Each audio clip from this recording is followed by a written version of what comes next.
এখন আমরা তো এখানে তৃণমূল কংগ্রেস, আমরা তো মিশে যাচ্ছি না, কিন্তু আমরা রয়েছি তো তৃণমূল কংগ্রেস।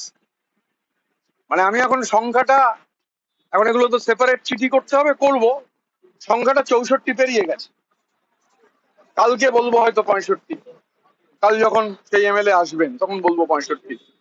স্বাভাবিকভাবে আমরাই তো তৃণমূল, কে কোথায় কার সঙ্গে দেখা করলো আমরা কি বলবো? মিশে যায় কংগ্রেস আর তৃণমূল, তখন কি হবে?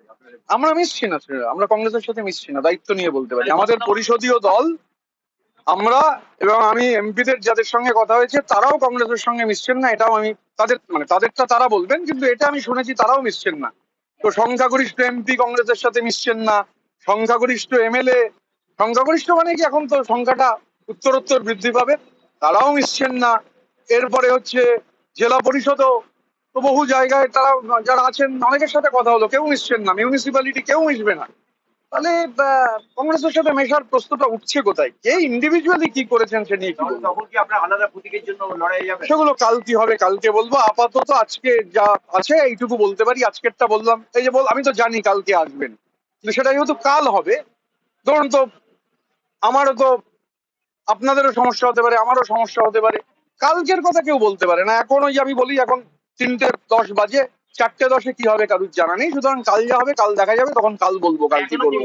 সংখ্যাটা কত দাঁড়াচ্ছে আপনাদের? 64 and running। আলাদা করে কি কোনো বিধানসভার অধ্যক্ষকে আপনারা চিঠি দিয়ে জানাবেন? নিয়মটা কি হবে? আমরা যা নিয়ম আছে নিয়ম মেনে করব। সাংবাদিকদের নিয়ম জানা উচিত। আগে এয়ারপোর্টে মুখ্যমন্ত্রীর সঙ্গে বৈঠকে কি বিষয়টা আলোচনা? মুখ্যমন্ত্রীর সাথে কোনো বৈঠক তো হয়নি। বৈঠক তো হলো না, আমার কোনো বৈঠক হয়নি, আমি এটা বলতে পারি। আজকে আপনাদের আমি ওর কোনো কথার জবাব দেবো। আজকের আপনাদের বিধানসভায় আজকে আপনারা সময়ের দাম আছে। আজকে আপনারা বিধানসভায় বসছেন নতুন করে? আমরা তো রোজই বসি, মানে যারা অ্যাভেলেবেল থাকে, সবাই তো অ্যাভেলেবেল থাকে না, অনেকে এলাকায় আছেন। আজকেও কালকে যারা ছিলেন আজকেও আমার সঙ্গে কথা হয়েছে, এলাকায় রওনা হলে আবার ফিরবেন। তো যারা অ্যাভেলেবেল থাকে আমরা একবার বসে নেওয়ার চেষ্টা করি। আজকে নতুন কেউ আসছেন? না, আজকে নতুন কেউ আসছে কিনা মানে আমার জানা বোঝার মধ্যে নেই। আমার জানা বোঝা আছে কালকে আসবেন, তারপর যদি কেউ আসেন আমি কি করে বলবো। সুস্মিতা দেব যে পদত্যাগ করেছেন সেটা আমি সংবাদ মাধ্যমে দেখেছি। আমি সুস্মিতাকে নিশ্চিতভাবে একবার ফোন করব, কারণ আমার প্রাক্তন সহকর্মী এবং অনেক দিনের বন্ধু। সুস্মিতার সঙ্গে আমার 2014 থেকে আলাপ। তো সুখেন্দু শেখর রায় গতকাল পদত্যাগ করেছিলেন, আজকে সুস্মিতা করেছে, হয়তো কালকে হয়তো পরশু আরো কেউ করবেন। এটা তাদের ব্যক্তিগত সিদ্ধান্ত, গণতান্ত্রিক পরিসরে মানুষের ব্যক্তিগত সিদ্ধান্ত। আমার সাথে তার রাজনীতির মিল না হতে পারে, কিন্তু গণতান্ত্রিক যে ব্যবস্থা, গণতান্ত্রিক পরিসরে ব্যক্তিগত সিদ্ধান্ত তিনি মনে করেছেন, নিশ্চিত তার কারণ আছে তাই মনে করেছেন।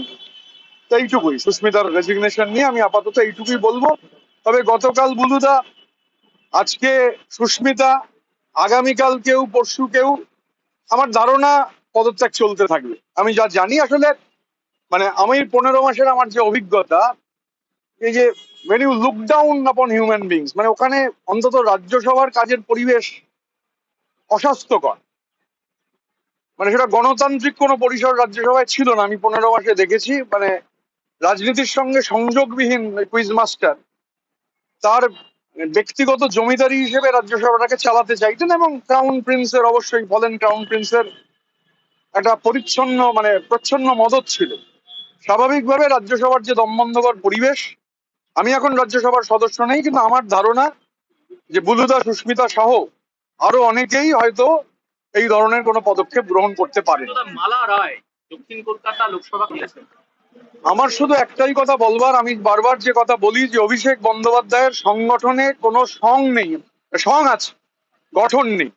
যে অভিষেক বন্দ্যোপাধ্যায়ের যে সংগঠন, সেই সংগঠন যেহেতু সংনির্ভর সংগঠন, মানে সংনির্ভর সংগঠনের ওই কুইজ মাস্টার ক্লাউনের মতো প্রতিনিধিত্ব করেন ওখানে।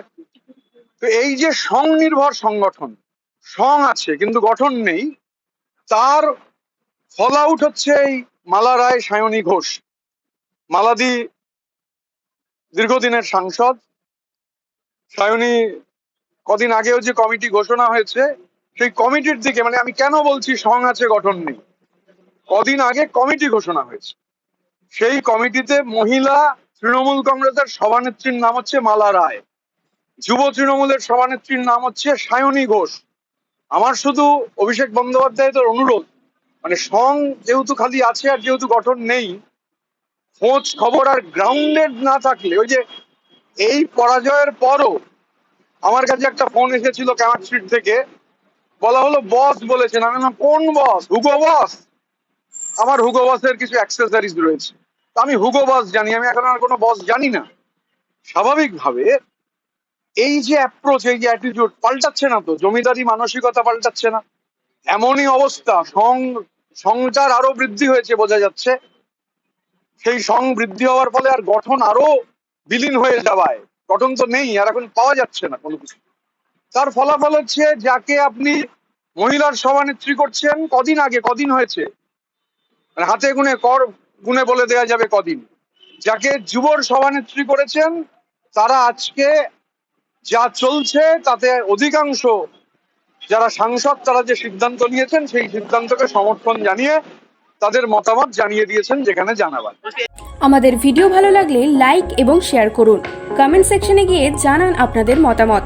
আরও ভিডিও পেতে আমাদের চ্যানেল সাবস্ক্রাইব করুন এবং প্রতি মুহূর্তে খবরের আপডেট পেতে প্রেস করুন বেল আইকন।